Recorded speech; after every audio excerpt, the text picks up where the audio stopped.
இன்றைக்கி நம்ம நிஷா குக்கிங் சேனலில் ஸ்நாக்ஸ் வந்து போலி.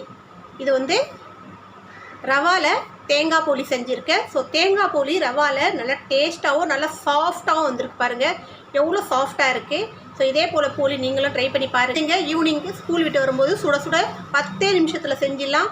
ஸோ நல்லா டேஸ்ட்டும் நல்லா சூப்பராக இருக்கும். போலி வந்து பிடிக்காமல் யாருமே இருக்க மாட்டாங்க, எல்லாருக்கும் போலி பிடிக்கும்.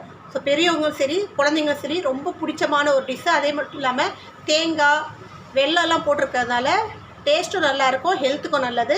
ஸோ ஒரு தடவை ட்ரை பண்ணி பாருங்கள். எங்கள் சேனல் லைக் பண்ணுங்கள், ஷேர் பண்ணுங்கள், சப்ஸ்கிரைப் பண்ணுங்கள், பெல் பட்டன் ஆன் பண்ணுங்கள், கமெண்ட் பண்ணுங்கள். இந்த அருமையான போலி எப்படி செஞ்சேன்னு சொல்லிட்டு என் வீடியோ ஃபுல்லாக பார்த்து தெரிஞ்சுக்குங்க. இடையில சின்ன சின்ன டிப்ஸ் சொல்லியிருப்பேன். ரவா வச்சு தேங்காய் போலி செய்ய போகிறேன். ஸோ இந்த ரவா வந்து உங்களுக்கு எந்த அளவுக்கு வேணுமோ அந்த அளவுக்கு எடுத்துக்கோங்க. ரவா வந்து அரைக்கவோ இல்லை பொடி வறுக்கவோ தேவையில்லை, இது அப்படியே எடுத்துக்கலாம். இப்போ இதில் தேவையான அளவு கொஞ்சோண்டு உப்பு சேர்த்துக்கலாம்.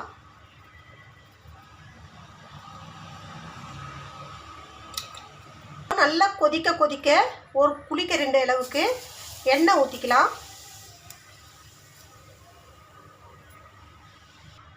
இப்போ நல்லா மிக்ஸ் பண்ணிக்கிங்க. எண்ணெய் ஊற்றின பிறகு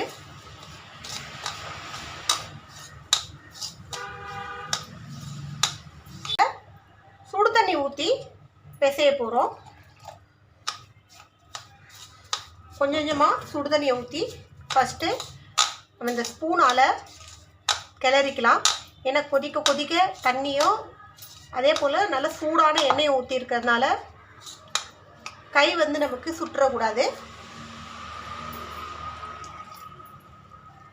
கொஞ்சம் கொஞ்சமாக ஊற்றுங்க. நம்ம ஸ்பூனால் மிக்ஸ் பண்ணுறதால தண்ணி அதிகமாகிடக்கூடாது.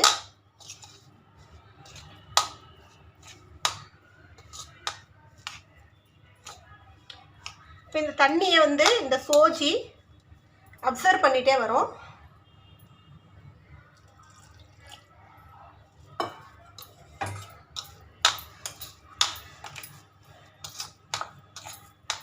ஒரு கட்டத்துக்கு சோஜி நல்லா வெந்துடும், ரவா வந்து நல்லா வெந்துடும்.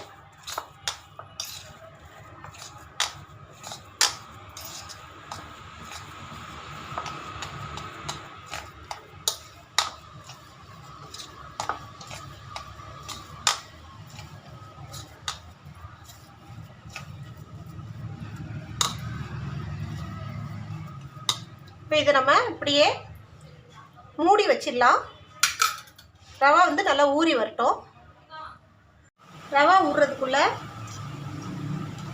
ஒரு பவுலில் வெல்லம் போட்டு அதை காய்ச்சி எடுத்துக்கலாம்.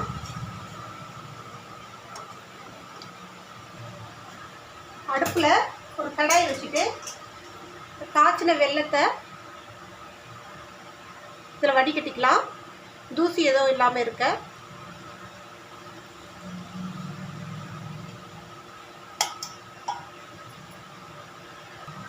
வெல்லம் நல்லா கொஞ்சம் பாகு பதத்தில் ஓவராக ஆகிடக்கூடாது, லைட்டாக.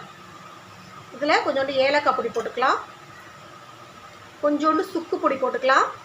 வாசனையும் நல்லாயிருக்கும், சாப்பிட்றது டேஸ்ட்டும் நல்லாயிருக்கும். சுக்கு பொடி போட்டு இப்போ இதை அப்படியே நம்ம மிக்ஸ் பண்ணிகிட்டே இருக்கலாம். வெல்லம் இந்த அளவுக்கு பாகு பதத்துக்கு வரும்போது இந்த மாதிரி நுரைச்சிட்டே வரும். இந்த நுரைக்கிறது கொஞ்சம் கம்மியாகிட்டே வரும், அதான் பாகு பதம் வருதுன்னு அர்த்தம். ஸோ இந்த ஸ்டேஜில் என்ன பண்ணணும், நம்ம தேங்காய் துரி வச்சுருக்கிற தேங்காய் ஒரு கப்பு, இந்த கப்பால் தான் ஒரு கப் அளவுக்கு வெல்லம் எடுத்தேன். அதே கப்பால் நல்லா அழுத்தி ஒரு கப் அளவுக்கு தேங்காய் எடுத்திருக்கேன். இதுவும் இதில் போட்டு நல்லா மிக்ஸ் பண்ணிக்கிங்க. இப்போ இந்த ஸ்டேஜில் கொஞ்சோண்டு லைட்டாக ஒரு அரை ஸ்பூன் அளவுக்கு நெய் சேர்த்துக்கிங்க. நீங்கள் எந்த அளவுக்கு பூரணம் எடுத்துருக்கீங்களோ அந்த அளவுக்கு சேர்த்துக்கணும். கொஞ்சமாக தான் எடுத்துருக்கேன், அதனால் அரை ஸ்பூன் அளவுக்கு நெய் சேர்த்தேன். இப்போ நெய் சேர்த்து ஒரு 10 செகண்டு இதை வதக்கின பிறகு நம்ம ஸ்டவ் ஆஃப் பண்ணி விட்டுடலாம்.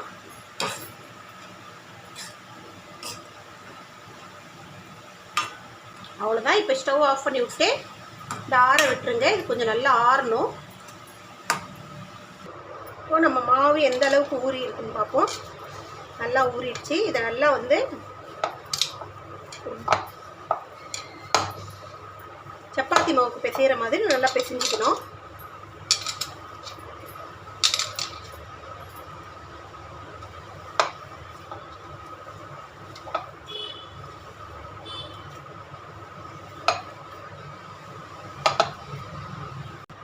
கையில் கொஞ்சோண்டு எண்ணெயை தடவி பிசைஞ்சிக்கலாம்.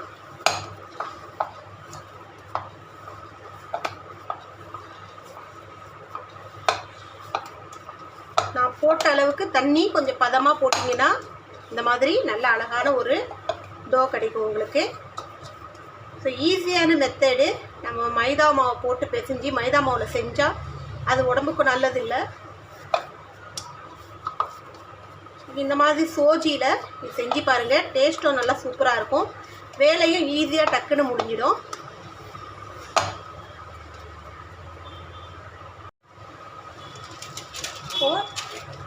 ஒரு பார்ச்மெண்ட் பேப்பரு, பட்டர் பேப்பரு, அப்படி இல்லைன்னா பாலித்தீன் கவர், இதில் ரெண்டில் ஏதாவது ஒன்று எடுத்துக்கோங்க. பாலித்தீன் கவர் எடுத்தால் கூட ஓகே. உங்களால் இந்த பார்ச்மெண்ட் பேப்பர் இல்லைன்னா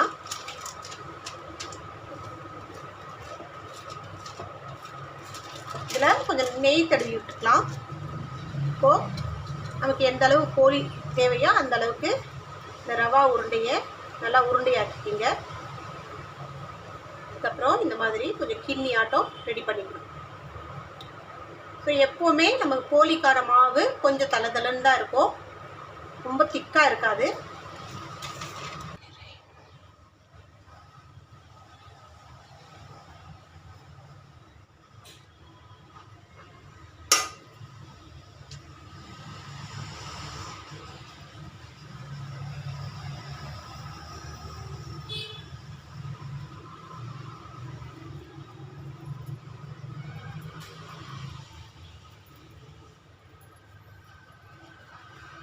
இந்த மாதிரி உள்ளே வச்சு இந்த மாதிரி நல்லா உருட்டிக்கிங்க. நல்லா அது கவர் ஆகிடணும், வெளியில் வந்துடக்கூடாது.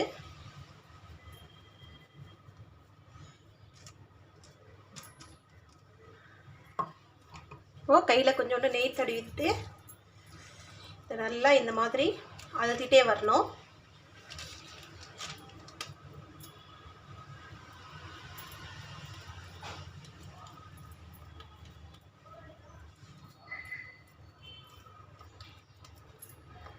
எந்த அளவுக்கு உங்களால் தின்னா அழுத்த முடியுமோ அந்த அளவு தின்னா அழுத்திக்கிங்க.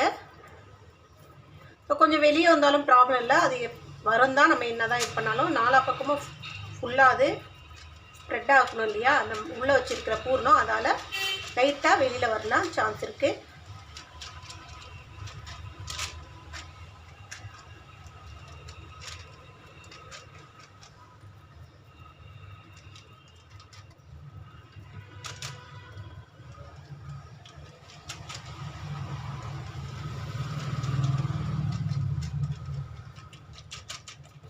இதே போல் நல்லா தின்னா ரெடி பண்ணிக்கிங்க.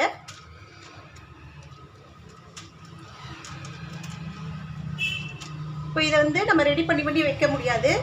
ஒன்று ஒன்றா ரெடி பண்ண நம்ம வந்து தவாவில் போட்டு சுட்டு எடுத்துகிட்டே இருக்கணும். அடுப்பில் தோசைக்கல் வச்சு அதில் கொஞ்சம் நெய் ஊற்றிக்கிங்க. எண்ணெயில் கூட செய்யலாம், கோழி நெய்யில் செஞ்சால் தான் நல்லா வாசனையாக நல்லா சூப்பராக இருக்கும். ஸோ நம்ம வீட்டில் செய்கிறோம், கொஞ்சோண்டு செய்கிறதால நெய்யில் செஞ்சாலே நல்லாயிருக்கும். இப்போது கோழி எடுத்து இதில் போட்டுருங்க.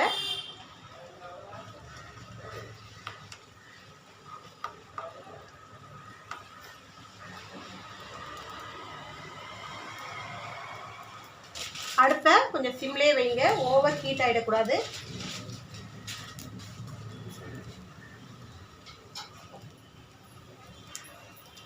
ஒரு பக்கம் வெந்ததும் நம்ம இன்னொரு பக்கம் திருப்பி போட்டுக்கலாம். கொஞ்சம் கேர்ஃபுல்லாக திருப்பி போடுங்க. இப்போ இந்த சைடும் கொஞ்சம் நல்லா வேகட்டும்.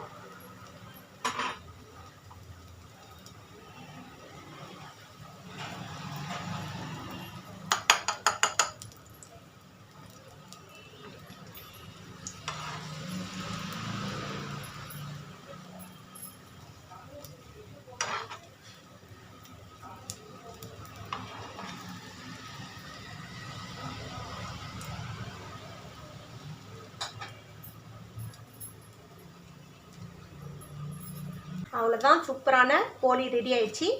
டக்குன்னு செஞ்சு முடிச்சிடலாம். 10 நிமிஷத்து வேலை தான். நம்ம ரவா வந்து சுடு தண்ணியை போட்டு பிசைஞ்சு வச்சுட்டோன்னா இந்த ரவா ஊறுறதுக்குள்ளே நம்ம பூரணம் ரெடி பண்ணிடலாம்.